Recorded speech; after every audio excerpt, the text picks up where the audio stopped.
Em setembro, foram apresentadas pelos deputados estaduais 569 proposições, sendo 332 indicações, 51 requerimentos e 35 projetos de lei. Entre os projetos apresentados está um de autoria do deputado Neno Razucchi, do PTB, que cria no Estado uma farmácia solidária que poderá receber medicamentos não utilizados pela população.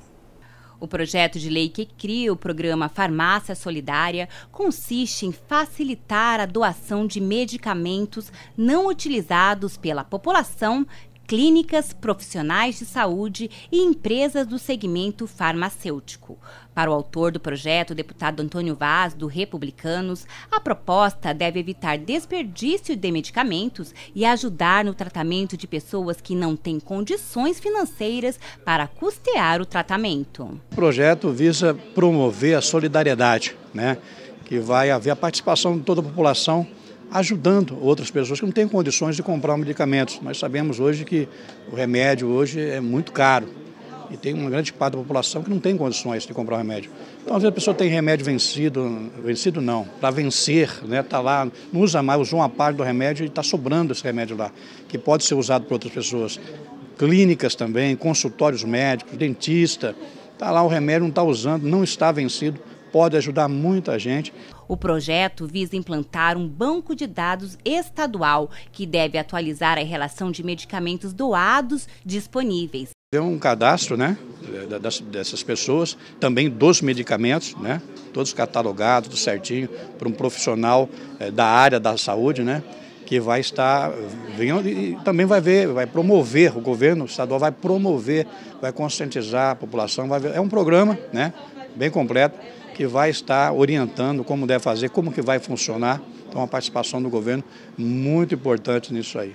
A ferramenta também deve fomentar a permuta de medicamentos entre os municípios. De repente não tem o remédio no município, pode pedir para outro município que tem o remédio. Então vai haver uma participação entre as pessoas e vai ajudar muita gente carente que não tem como comprar esse remédio.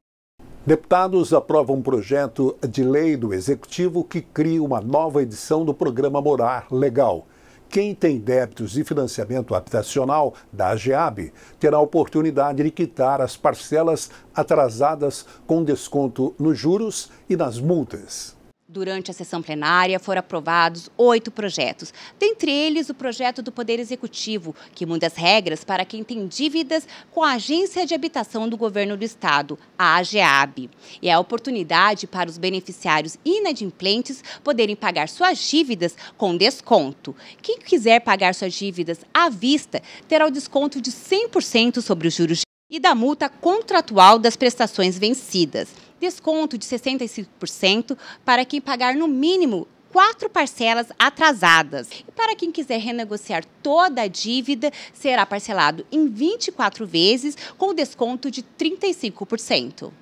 Mudança na atuação do INCRA em todo o país foram tema de reunião da Frente Parlamentar pela Regularização Fundiária. A Frente para a Regularização Fundiária do Legislativo Mato-Grossense se reuniu mais uma vez no plenarinho Nelito Câmara. Desta vez, o encontro serviu para dar posse aos membros que irão atuar até o final dessa legislatura para aprimorar as políticas públicas de habitação rural e urbana. Somente o INCRA possui em Mato Grosso do Sul, por exemplo, 204 assentamentos, que abrigam quase 30 mil famílias. O governo do estado, por sua vez, possui 10 assentamentos. Acelerar o processo de regularização e posse desses imóveis também é um dos objetivos do grupo de trabalho. Questões importantes, como, por exemplo, os encaminhamentos que o INCRA, a Superintendência do INCRA estadual, está fazendo e a relação do INCRA estadual com o INCRA federal, com as novas normativas, com o novo governo que se apresenta esse ano. Então, nós vamos ter um panorama dessa nova gestão do INCRA e entender quais são os caminhos que nós vamos percorrer juntos. Recém-empossado como superintendente do INCRA no estado, Antônio de Castro Vieira foi convidado pelo coordenador da frente para explicar como pretende colaborar com o grupo. Para ele, os debates sobre a regularização fundiária sempre oferecem novas perspectivas de melhora. O trabalho de melhoria, ele é constante. Nós temos que fazer sempre. Porque quando nós chegarmos ao ponto de falar assim, está tudo pronto, está tudo bem, então não tem mais função. Mas nós temos absoluta certeza que tem um grande desafio pela frente. Durante a reunião, os ouvintes puderam acompanhar a palestra ministrada pelo engenheiro agrimensor da Agência de Habitação Popular do Estado, Madson Ramon. Ele apresentou propostas de alteração à Lei Federal 13.465 de 2017, que regulamenta a regularização fundiária urbana. Um deles foi Justino Mendes, que coordena o Departamento Técnico da FamaSul. E é importante a gente estar aqui contribuindo, dando sugestões, dando as nossas contribuições. Lembrando que a FamaSul ela tem 137 representatividades em vários setores, desde setores de recursos hídricos, ambientais, área de pecuária, agricultura, política agrícola. Então essas participações dentro de conselhos, dentro de frente parlamentar, é muito importante que leva as nossas contribuições do setor produtivo para que ele possa ser regularizado e melhorado. Os trabalhos da frente continuam com a realização de audiências públicas em outubro. No dia 8, os municípios de Jardim, Guia Lopes da Laguna e Nioaque devem promover esses encontros para ampliar as discussões sobre a matéria. Sessão especial promovida pela Casa de Leis homenageou os professores sul-mato-grossenses. Os responsáveis pela festa foram os deputados estudantes do Parlamento Jovem. E o Parlamento Jovem também foi lembrado nas comemorações aos 40 anos da Assembleia Legislativa.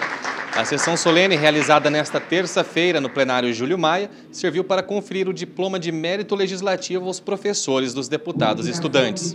O projeto foi instituído pela Resolução número 10 em 2006, que foi apresentada pelo ex-deputado Antônio Carlos Arroio, que prestigiou o evento. Ele avaliou os resultados alcançados por sua iniciativa após quase 15 anos. Eu sinto que a nossa ideia no início era trazer o jovem para dentro da Assembleia para conhecer como funciona a Assembleia, como são propostas as leis, como é o debate do orçamento do Estado, não é? Mas eu vi que realmente o projeto era muito maior do que a gente imaginava. Nós exportamos esse projeto para outros estados e hoje a gente vê que ele é muito vivo, ele é atual, ele é real. Traz realmente a população jovem, principalmente das escolas, para conhecer o parlamento, para debater e para que possa realmente fazer a sua avaliação. E daí, vários jovens poderão seguir a carreira política, fazendo a renovação que nós precisamos, fazendo a renovação que o Poder Legislativo precisa ter, a oxigenação. Já o presidente da Assembleia Legislativa, deputado Paulo Correia, ressaltou que as homenagens são devidas aos professores pelo papel desempenhado na formação dos deputados estudantes. Ele também deu destaque ao processo eleitoral dos jovens. Os deputados do Parlamento Jovem, que são eleitos numa eleição interna, em que não há nenhum tipo de intervenção da Assembleia Legislativa, é efetivamente um aprendizado e uma troca de experiência dos deputados que têm mandato efetivo com os deputados do Parlamento Jovem que são eleitos dessa forma. Então, é um momento de festa, comemoração dos 40 anos da primeira Constituição do Estado de Mato Grosso do Sul, e nós estamos aqui exatamente para comemorar essa data. Atualmente, o Parlamento Jovem é organizado pela Escola do Legislativo, que promove os encontros mensais dos deputados estudantes.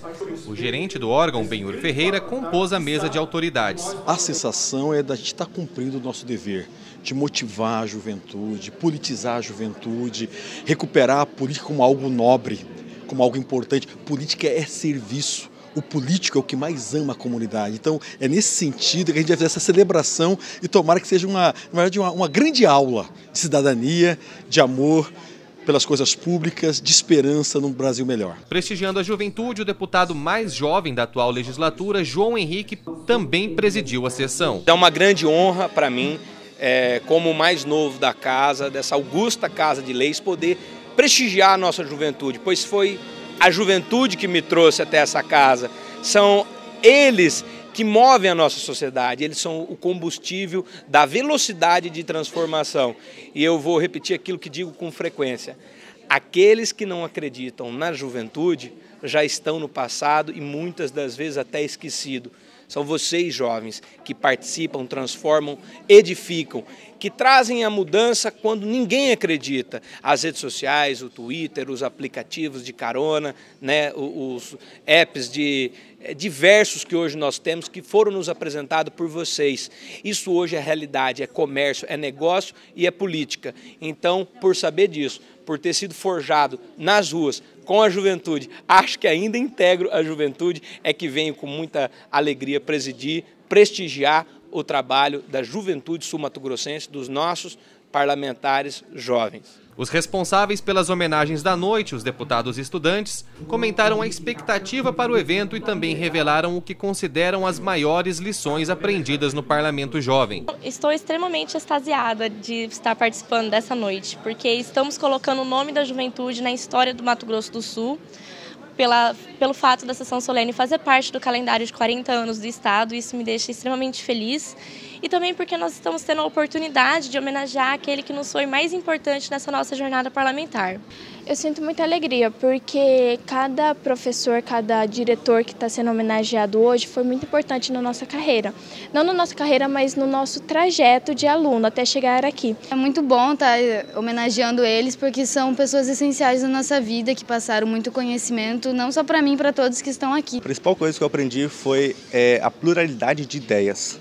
Adaptar a outras ideias, a ser mais coerente, aprendi a ouvir mais os meus colegas que tem outra ideologia minha, outros colegas militantes. Aprendi muito a isso, a compactuar com as outras ideias, a debater melhor.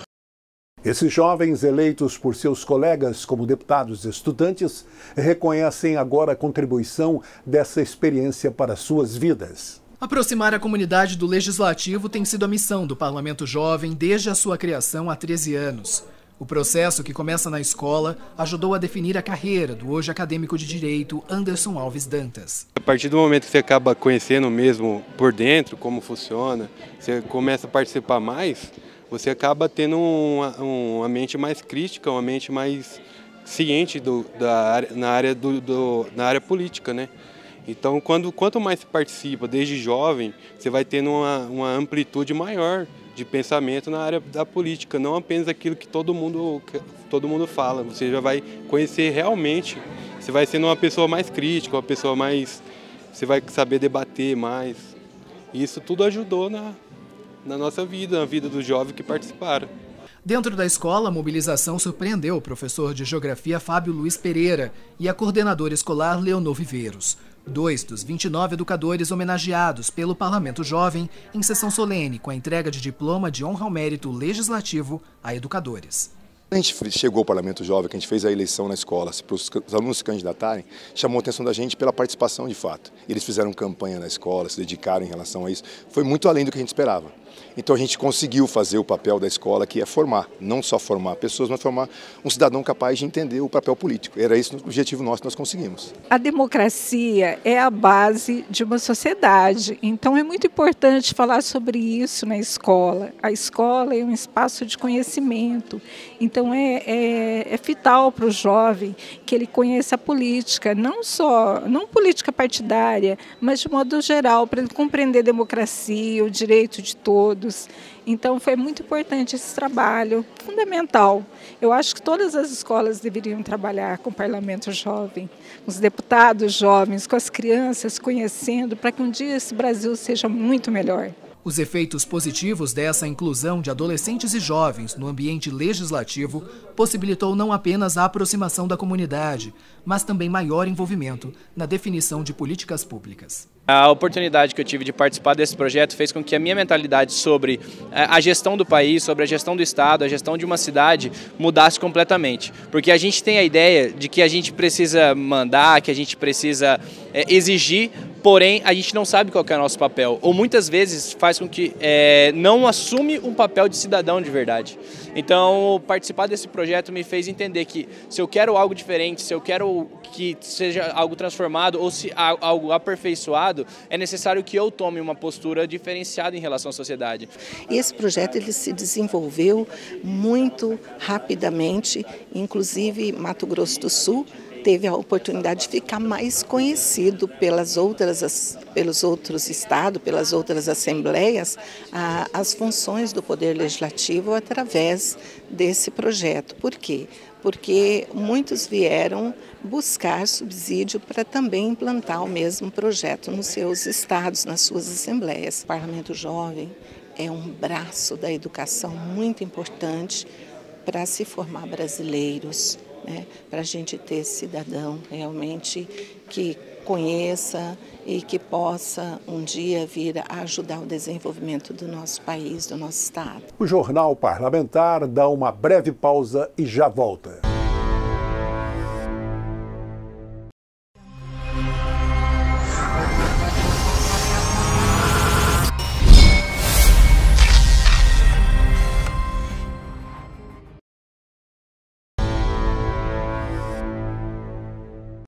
Visando o recebimento de recursos federais, Comissão de Constituição, Justiça e Redação analisou em regime de urgência projeto do Executivo, que criou o Plano à Política e ao Fundo Estadual de Segurança Pública e Defesa Social. A comissão analisou 22 projetos na reunião dessa quarta-feira. 19 receberam parecer favorável, entre eles as 3 matérias encaminhadas pelo Poder Executivo, que trata da criação da política, do Conselho e do Fundo Nacional de Segurança Pública no Estado. O relator dos projetos, o deputado Barbosinha, que também é líder do governo, destacou que as matérias tramitam em regime de urgência porque o Estado já deveria ter recebido pelo menos 13 dos 89 milhões de reais acordados com o Sistema Único de Segurança Pública, o SUSP. 3 projetos de autoria do Poder Executivo Estadual que objetiva inserir Mato Grosso do Sul dentro da política do Fundo Nacional de Segurança Pública, da Lei Federal, que exige que os estados da federação, para ter acesso a esses recursos destinados à segurança pública e que são tão importantes ao Mato Grosso do Sul, possa ter, no âmbito da legislação estadual, a mesma linha disciplinada pela legislação federal. Portanto, a CCJ emitiu parecer favorável a esses 3 projetos e, pelo regime de urgência, já deve ser votado em primeira votação no plenário dessa casa já nesta manhã e com celeridade, porque esses recursos já se encontram disponibilizados, bastando tão somente o procedimento de legislação para que Mato Grosso do Sul possa acessá-los. Os projetos entraram em primeira votação nessa quarta-feira e a expectativa é que ainda no mês de setembro as propostas sejam apreciadas em segunda votação para, enfim, serem encaminhadas ao Executivo para sanção. Essas medidas analisadas pela CCJR e também pelas comissões de mérito foram aprovadas pelo plenário na mesma semana. Parlamentares aprovaram 3 projetos do Poder Executivo que instituem o Fundo, o Conselho e a Política de Segurança Pública e Defesa Social em Mato Grosso do Sul. Para o líder do governo na Assembleia Legislativa, deputado Barbosinha, do Democratas, essas são adequações necessárias para que o Estado receba repasses já anunciados pelo governo federal. Uma vez já estabelecida a sanção, a lei entrando em vigência, Mato Grosso do Sul já está apto a acessar os recursos que já estão disponibilizados, né, por conta do Fundo Nacional. Então, na verdade, era apenas o caráter legislativo para que Mato Grosso do Sul possa acessar esses recursos. Na prática, o fundo será utilizado para subsidiar investimentos no setor de segurança pública. Mato Grosso do Sul é o segundo estado da federação que receberá o maior volume de recursos. São Paulo primeiro, com pouco mais de 16 milhões, Mato Grosso do Sul com um pouco mais de 13 milhões. Lembrando, por exemplo, que Mato Grosso do Sul arca mensalmente, só com o custeio dos presos do tráfico, mais de 11 milhões mensais. Então, os recursos, né, embora considerem ínfimos, eles são necessários e irão ajudar na logística e na estrutura da segurança do Estado. Assim que instituído pelo governo estadual, o Conselho de Segurança Pública será presidido pelo secretário de Justiça e Segurança Pública e terá outros 17 integrantes, incluindo representantes da sociedade civil. Já a política estabelece as diretrizes de investimentos no setor, devendo ser elaborado um plano de ações para os próximos 10 anos. O projeto quer que agentes de segurança tenham aulas de Libras nos cursos preparatórios promovidos pela Secretaria de Justiça e Segurança Pública. O projeto de lei foi apresentado pelo deputado Neno Razuki, do PTB, e visa inserir como disciplina a língua brasileira de sinais na grade curricular nos cursos de formação ou capacitação de agentes de segurança pública. O objetivo da proposta é difundir a Libras e garantir à comunidade surda um tratamento eficiente e igualitário. Já o deputado Marçal Filho, do PSDB, apresentou o projeto de lei que institui a Semana de Conscientização das Características e do Tratamento da Dermatite Atópica. A semana pretende pôr fim aos preconceitos em torno da dermatite, que é um tipo de alergia da pele extremamente comum e não é contagiosa. O que empresas fazem com os dados pessoais de seus clientes? Essa preocupação levou à realização de uma audiência pública na Assembleia Legislativa. Uma audiência pública realizada no plenário Júlio Maia, aqui na Assembleia Legislativa, teve como objetivo discutir quais são os reais direitos dos consumidores no que tange à proteção dos seus dados pessoais.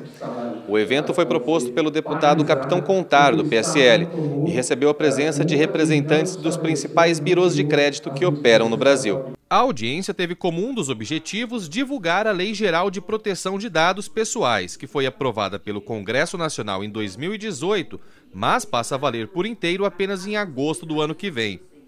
A nova regra visa garantir a privacidade das nossas informações cedidas às empresas nos mais diversos tipos de cadastros, além de trazer maior transparência ao público sobre o que é feito com esses dados. Toda a sociedade brasileira e globalmente tem se beneficiado do uso de dados tratados para prover serviços de utilidade pública ou privada. Tá? Hoje a gente tem no mundo um fluxo global de dados da ordem de 400 exabytes, o que representa mais ou menos um 1 seguido de 18 zeros de medida de informação.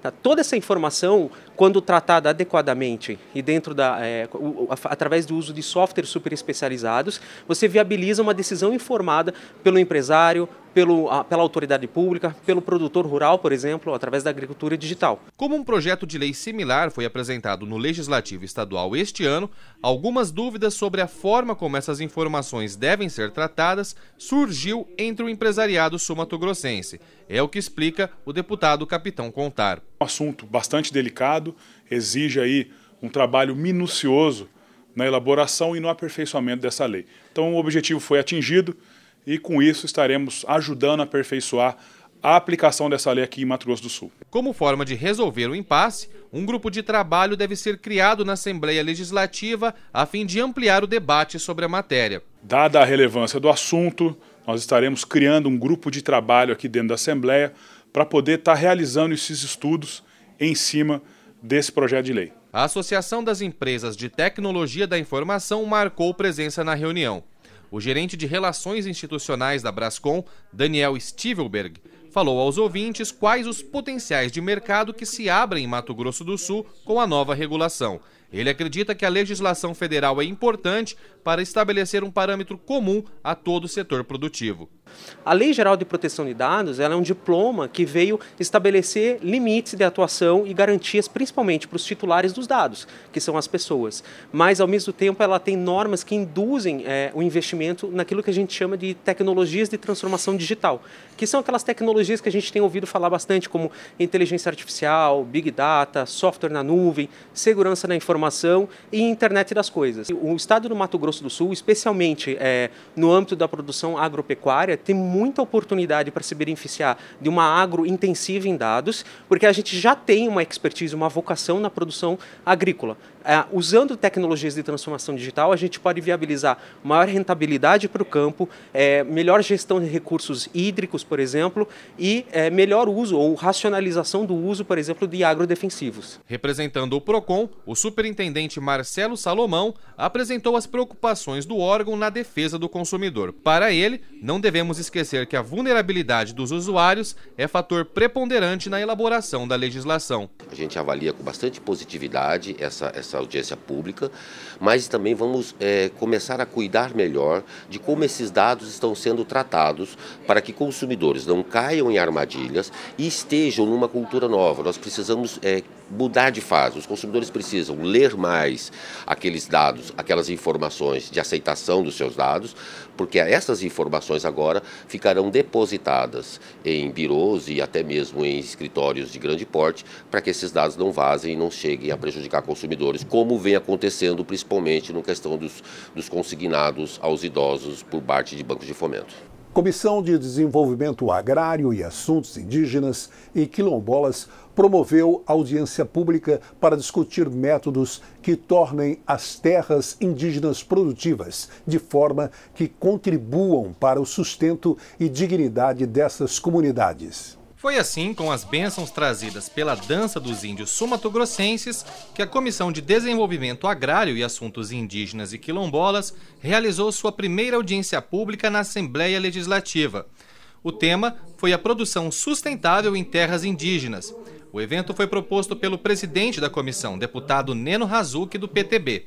É isso que estamos buscando, trazer o bem para a população indígena do Mato Grosso do Sul também. Aqui, a nossa população indígena enfrenta muita dificuldade. Hoje vamos escutar as demandas, vamos escutar as reivindicações para começar um projeto para a transformação dessa comunidade. Hoje, Mato Grosso do Sul conta com 904 mil hectares de terras indígenas, entre as já demarcadas e em estudo. E o maior exemplo de como aproveitar tanta terra vem de Mato Grosso. Lá, a comunidade Pareci desenvolve há alguns anos o plantio de soja, milho e arroz.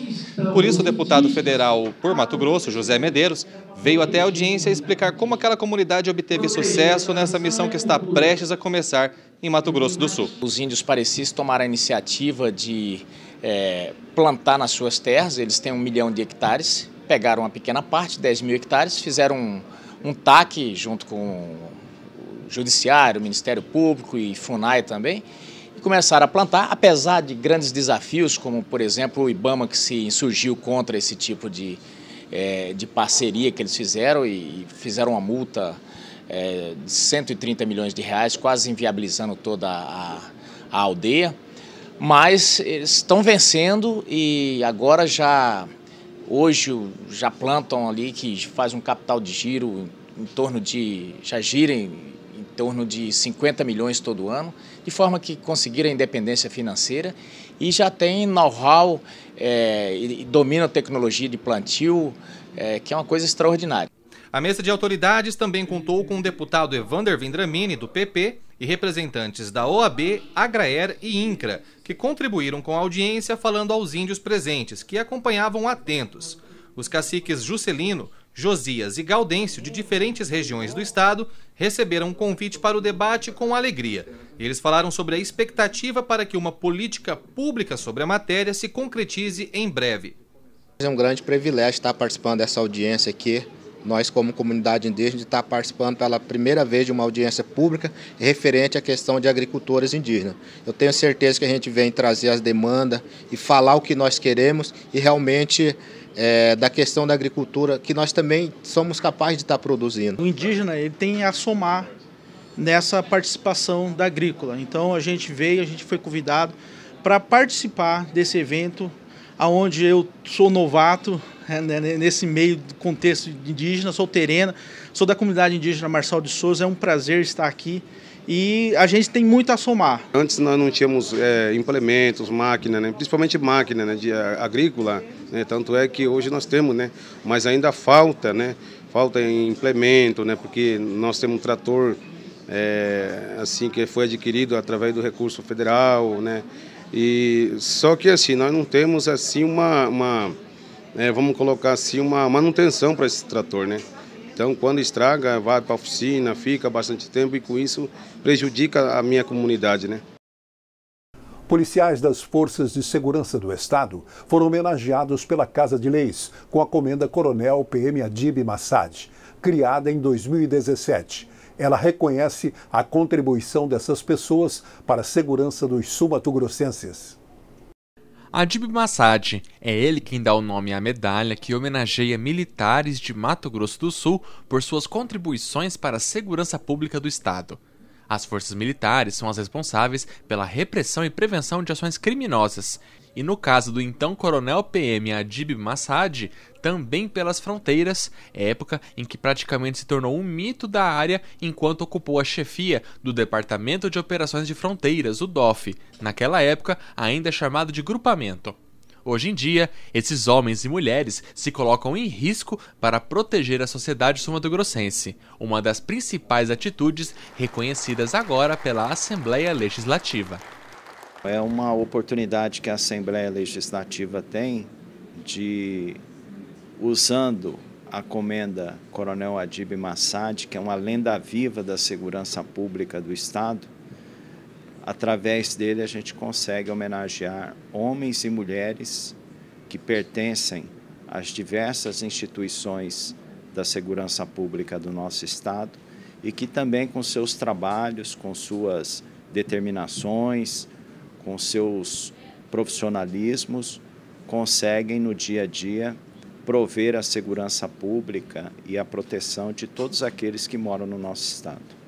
17 anos de polícia militar é o tempo que conta a Major Letícia Ramos, hoje na Corregedoria da PM. Sua trajetória, explica, acompanhou a construção do orgulho em se tornar policial, bem como das estruturas das corporações. Em 17 anos, ela evoluiu tanto em questões materiais quanto em questões humanas, com a formação de policiais militares e com os equipamentos, né, que foram aí inseridos na instituição. Assim como agora com função de corregedora, com a última alteração do Código Penal Militar. Então, a Polícia Militar, ela preenche todas essas necessidades da população, incluso com as questões sociais, os programas sociais que ela possui. Com 19 anos no DOF, o segundo sargento José Gilson Cabreira atua hoje na defesa das fronteiras sul-mato-grossenses com o Paraguai e a Bolívia. A região em que ele e seu batalhão atuam é até hoje deficiente em apoio do governo federal, dificuldades que, na visão do sargento, são superadas em prol da garantia de segurança nessas regiões. A gente passa por muitas dificuldades, né? Para a gente exercer 100% o trabalho que a gente faz aí, né? Muitas vezes a gente carece assim, de viaturas, né? Que tem que se deslocar de um trecho para outro, estradas ruins, né?